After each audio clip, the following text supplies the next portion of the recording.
My parents cut me off completely, then discovered my $50 million company on the news and started calling nonstop saying they're proud. Your support keeps this story alive. Please subscribe, and while you're here, tell us where you're watching from. It always warms my heart. I was 22 when my father threw my suitcase down the front steps of our Detroit home. You want to waste your life on computers? Do it somewhere else, Naomi. His voice echoed through the neighborhood that hot July morning. My mother stood in the doorway, arms crossed, her silence more devastating than his words. I just told them I was dropping out of Wayne State to pursue my startup idea, a cybersecurity platform I'd been developing in my dorm room for 18 months. Daddy, just let me explain the business model. Business model? He laughed bitterly. You sound like those white kids on TV. We didn't sacrifice everything so you could throw away a real education for some fantasy. My younger brother Noah watched from his bedroom window, his face pressed against the glass. He was 15 then, still their golden child, the one who followed rules. My mother finally spoke. If you walk away from that scholarship, don't come back. We're done paying for your mistakes. Her words were surgical, precise. 20 years of raising me and she could still cut deepest. I grabbed my suitcase, hands shaking, and called my best friend Aaliyah. Can I crash with you? My voice cracked. It's really over. What they didn't see was the laptop in my backpack containing code that would eventually protect 300 million users worldwide. What I didn't know was that this moment would define everything that came after. Every late night, every rejected pitch, every time I wanted to quit but remembered that doorway, my mother's crossed arms, my father's contempt. I was homeless by choice but abandoned by force. Aaliyah's apartment in Corktown was 400 square feet of barely controlled chaos. She worked double shifts at a hospital while finishing nursing school, and I'd transformed her coffee table into my office. You've got 3 months, she said that first week, handing me ramen. Then you need to show me something real or you're getting a real job. Fair enough. She was risking her lease for me. My startup, Cypher Shield, was designed to detect and neutralize cybersecurity threats before they breached systems. The code was revolutionary. I'd figured out a pattern recognition algorithm that anticipated attacks by analyzing behavioral anomalies. But revolutionary doesn't pay rent. I spent August applying to accelerators, pitching to anyone who'd listen, living on $4 a day. My phone buzzed constantly those first weeks. Not my parents, never my parents, but Noah. Mom cries every night, he texted. Dad says you're dead to him, but I know he checks your Facebook. I blocked him after the 15th message. I couldn't afford the emotional bleeding. Each text was a knife wound I didn't have time to bandage. Then September hit like a freight train. I got rejected from Y Combinator Techstars and 6 other accelerators. Too ambitious, one wrote. Not enough traction. Another said, interesting idea, but we're looking for more experienced founders. Translation. They didn't believe a black girl dropout could build enterprise security software. My bank account showed $87. Aaliyah's patience was wearing thin. I could see it in how she'd glance at the couch where I slept, at my clothes taking over her bathroom. Naomi, I love you, but she didn't finish. He didn't have to. October brought Jamal Washington into my life at a tech meetup I'd crashed for the free pizza. He was 45. A retired software architect from Microsoft who'd made his fortune in the first dot-com boom. You the girl with the security startup? He'd been watching my pitch to a disinterested audience. My stomach was growling so loud I worried he'd heard it over my presentation. That's me, I said, trying to sound confident despite my thrift store blazer and scuffed sneakers. He studied me like I was a line of code. Your algorithm, walk me through it again. Slowly. We spent 3 hours at a coffee shop I couldn't afford to order from while he dissected my work. His questions were brutal, technical, exposing every weakness. "You're on to something," he finally said. "It's rough, but the core concept is solid. What do you need?"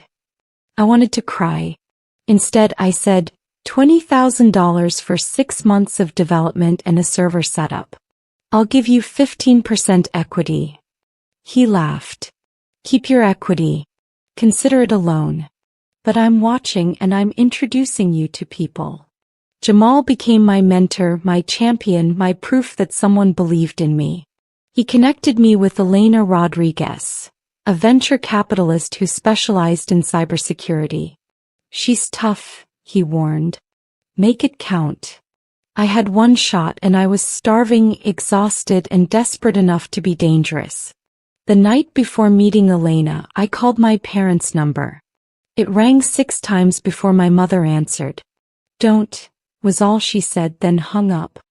I threw my phone across Aaliyah's apartment, watching it crack against the wall. Good. I needed to be angry for tomorrow. Elena's office overlooked downtown Detroit, glass and steel gleaming in November rain. She was 40, Brazilian-American with a reputation for finding diamonds in rough markets. 10 minutes, she said, not looking up from her tablet. "Impress me." I plugged in my laptop with shaking hands, pulled up my demo and showed her something no one else had seen. A live simulation of CipherShield stopping a ransomware attack in real time. "How?" she asked, leaning forward. "How are you predicting the attack vector?" I explained my algorithm, the pattern recognition, the machine learning model I'd trained on 13 months of data. She interrupted constantly, drilling into technical details, financial projections, market analysis. 90 minutes later, I was still standing, still answering. "You dropped out of college for this?" She finally sat back. "Yes, ma'am," I said. "It cost me everything." She smiled. Small, almost invisible. "Good. People who have nothing to lose build empires.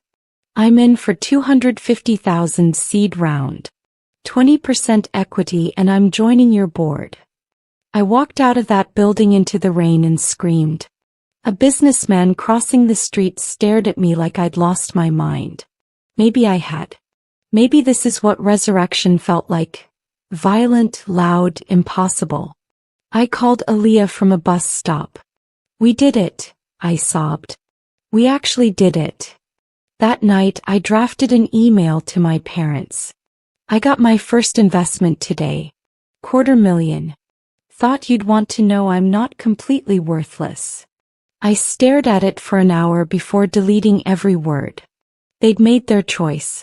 Now I'd make mine. Let them wonder. December brought Noah to Aaliyah's door at 2 a.m., his face swollen from crying. "They kicked me out," he said. "I told them they were wrong about you and Dad." He couldn't finish. My baby brother, 17 now, standing in freezing rain because he'd defended me. I pulled him inside, fury building in my chest like a wildfire. "What happened?" Aaliyah asked, getting him towels. Noah explained through tears. He'd shown our parents a TechCrunch article about promising Detroit startups that mentioned CipherShield. "Dad ripped up the magazine," Noah said. "He said you'd probably slept your way to that article." I called him a bitter old man and he put my stuff on the lawn. I held my brother while he cried, making a decision that would change everything. "You're staying with me. We're getting our own place." Within 2 weeks, I'd leased a 2-bedroom apartment in Midtown using my new funding. Noah enrolled at Castech and I hired my first 2 employees. Darius, a brilliant developer from Ghana, and Allison, a marketing genius who'd been laid off from Ford. By February, CipherShield had 15 employees working from a warehouse space in Eastern Market. Elena introduced me to Noah Delgado, a Silicon Valley veteran who'd sold his last company for $90 million. "I want in," he said after seeing our growth metrics. $5 million and I'll help you scale nationally. We closed the deal in March. My parents never called. Not once. But Detroit's tech community started noticing. I gave interviews about being a Black female founder in cybersecurity, about dropping out, about believing in yourself when everyone else bets against you. I never mentioned my parents specifically, but anyone who knew our story could read between the lines. June brought our first major client. Chrysler Corporation signed a 3-year contract worth $2.5 million. I was 23, running a company with 32 employees, and I still hadn't heard from my mother or father. Noah thrived in our apartment, his grades perfect, his college applications stellar. "You saved me," he said one night over Chinese takeout in our office. "We saved each other," I corrected. Truth was, having him there kept me human. The startup world wanted to consume me, 18-hour days, constant pitching, endless pressure. Noah forced me to eat dinner, to sleep occasionally, to remember why I'd started this. "Don't become them," he'd say when I got too intense. He meant our parents, cold, unforgiving, incapable of admitting mistakes.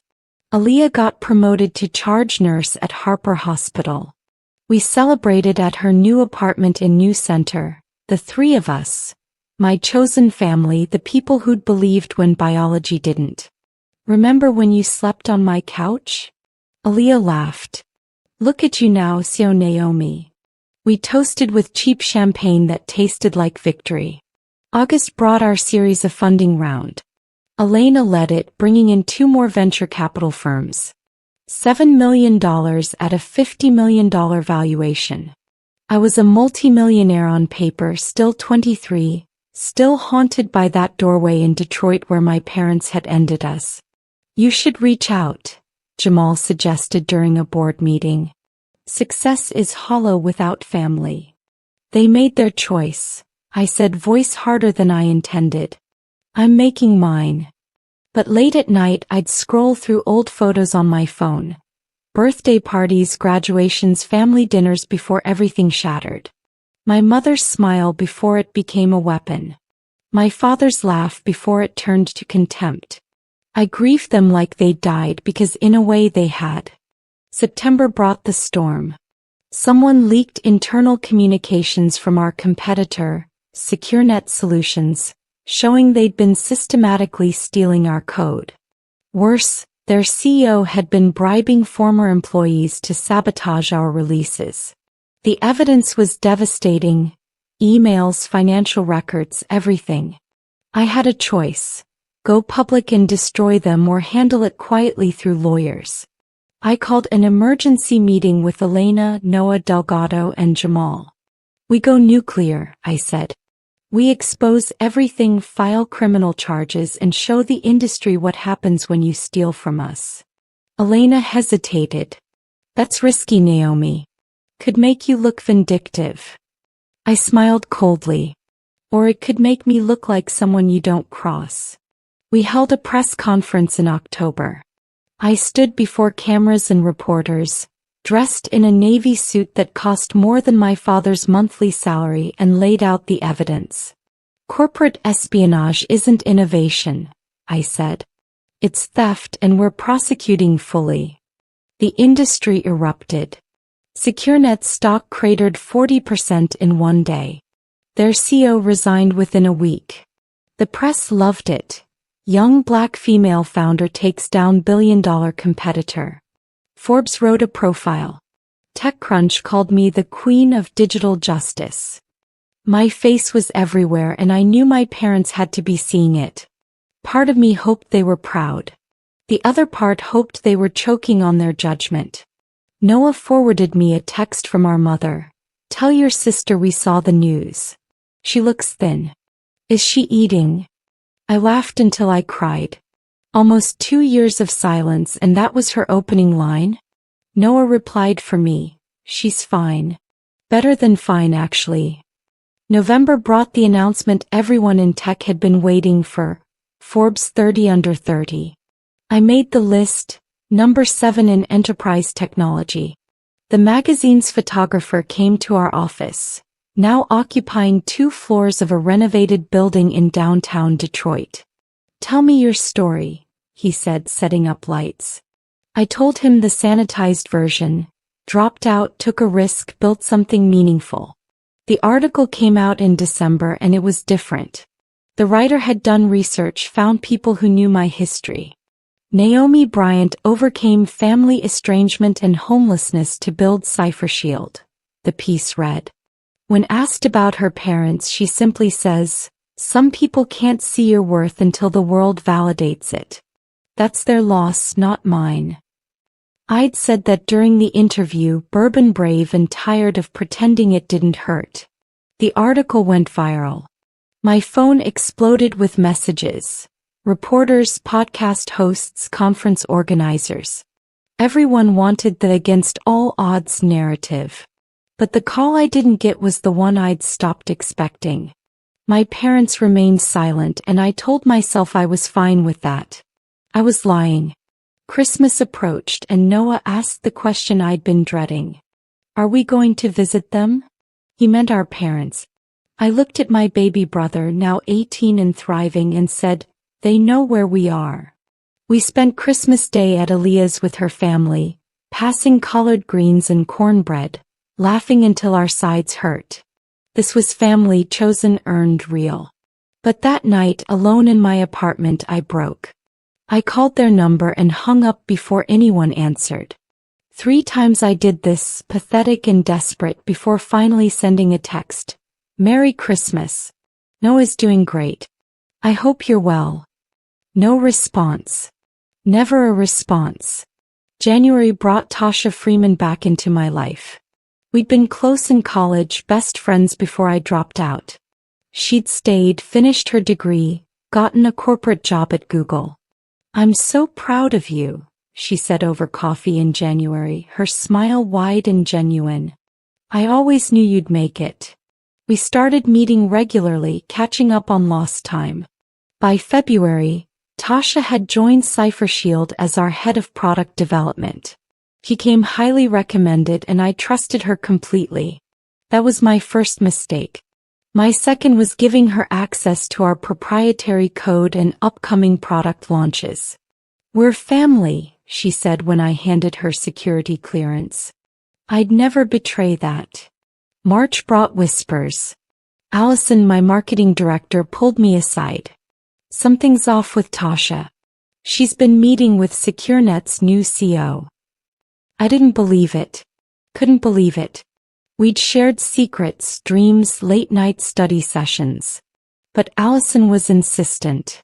"Check her communications. Please, Naomi. Trust me." I authorized a security audit, hating myself for it. What we found destroyed me. Tasha had been selling our upcoming release schedule and product features to SecureNet for $50,000 a month. 6 months of betrayal right under my nose. The emails were casual, friendly even. "Thanks for the info," SecureNet CEO had written. "Keep it coming." Tasha had replied with a smiley face emoji.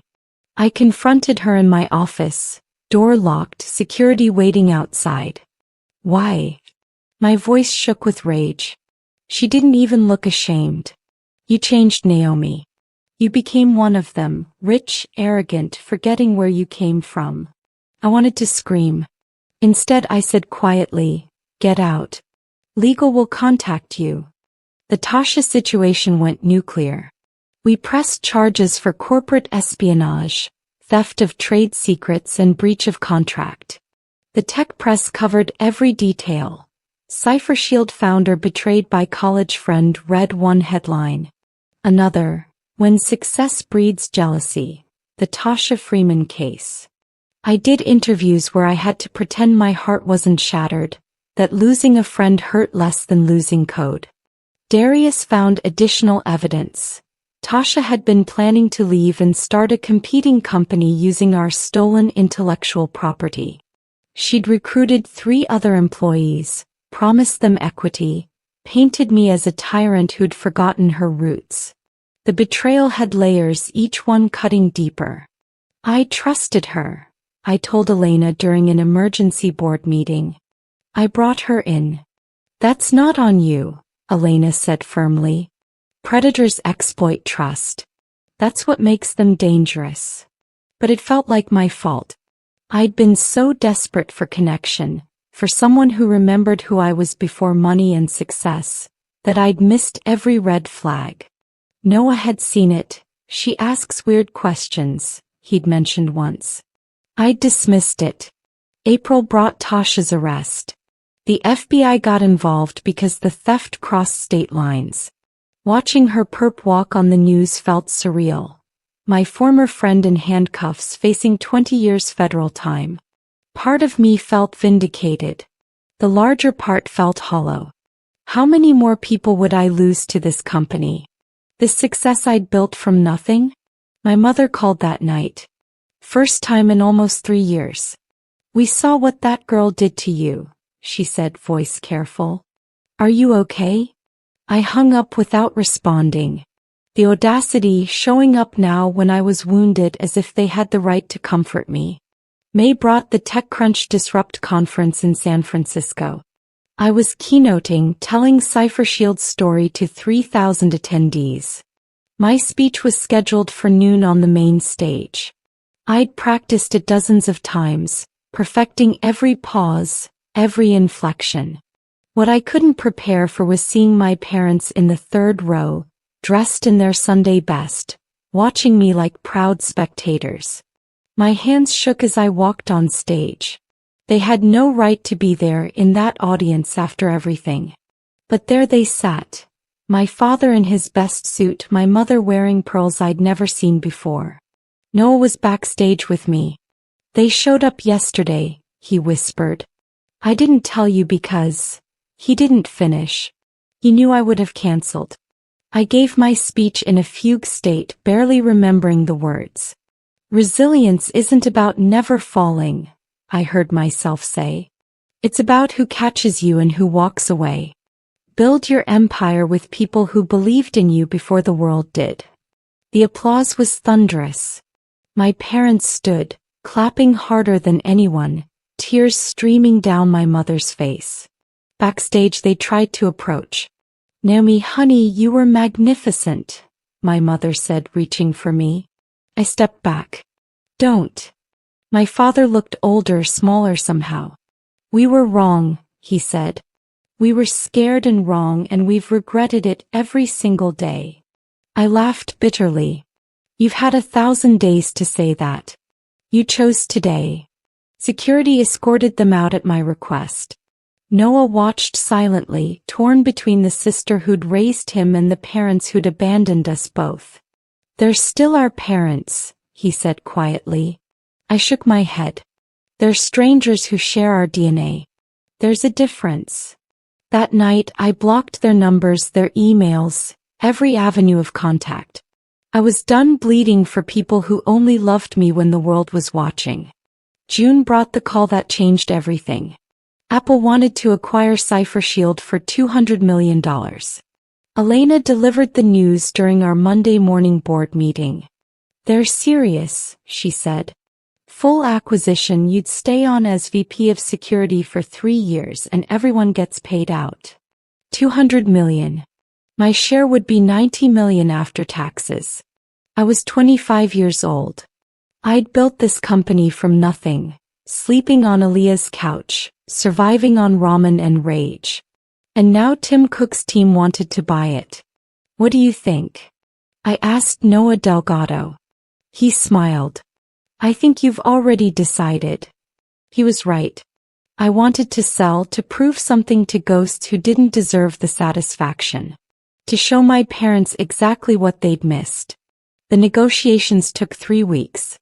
Apple's lawyers, our lawyers, endless conference calls about earnouts and retention packages. By July, we'd agreed on terms, $250 million with performance bonuses. The deal would close in September, right after my 26th birthday. I'd go from dropout to multimillionaire in 4 years. The American dream, Silicon Valley style. But success felt emptier than I'd imagined. Aaliyah threw me a celebration dinner, inviting everyone who'd helped. Jamal, Darius, Allison, the early employees who'd believed. Speech, they chanted. I stood looking at these people who'd become my family. None of this happens without you, I said. You believed in a dropout with a laptop and a dream. I'll never forget that. My phone buzzed constantly. Reporters, other founders, investors wanting meetings. Lost in the noise was a text from an unknown number. Congratulations on your success. We always knew you'd make it.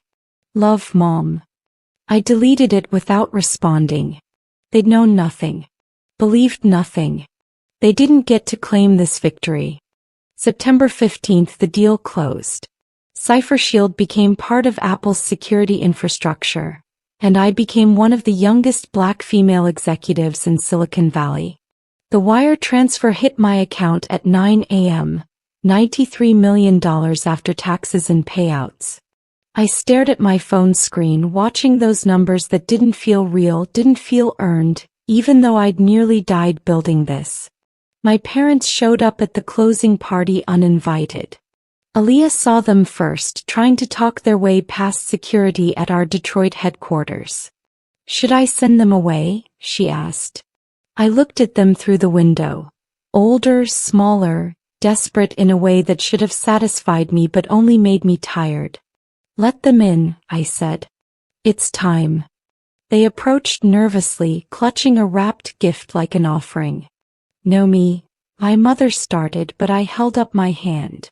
You don't get to do this, I said quietly. You don't get to show up now after 4 years of silence and pretend you were always proud. You threw me away when I needed you most. My father's face crumpled. We were wrong. God, Naomi, we were so wrong. We were scared and we thought we were protecting you from failure, but I laughed, sharp and bitter. You weren't protecting me. You were protecting yourselves from the embarrassment of a dropout daughter. There's a difference. We lost everything, my mother sobbed. 4 years with our daughter, watching Noah grow up, being a family. We lost everything that mattered because we were proud and stupid and scared. She was right, but it didn't change the past. The doorway where they'd thrown my suitcase. The 2 a.m. phone calls to their number that went unanswered. The Christmases alone. I forgive you, I finally said, and watched hope bloom on their faces. But forgiveness doesn't mean reconciliation. You taught me that family is earned, not given. You're not my family anymore. I turned to Noah, Aaliyah, Jamal, everyone who'd caught me when I fell. These people are my family. They believed in me when I was nothing. My parents left crying, still clutching their unopened gift. Noah asked later if I'd been too harsh. Maybe, I admitted. But I spent 4 years being harsh on myself because of them. I'm done carrying their guilt. I donated $10 million to programs supporting first-generation college students. Dropouts, misfits, kids whose families couldn't see their worth. The tech press wrote about the acquisition, about the young woman who'd overcome everything. What they didn't write about was the empty space where parents should have been, or how success tastes different when you've had to build your own foundation. I'd won spectacularly and completely. But victory was quieter than I'd imagined and lonelier, and exactly as satisfying as it needed to be. I built an empire. They watched from the outside. And somehow that was enough.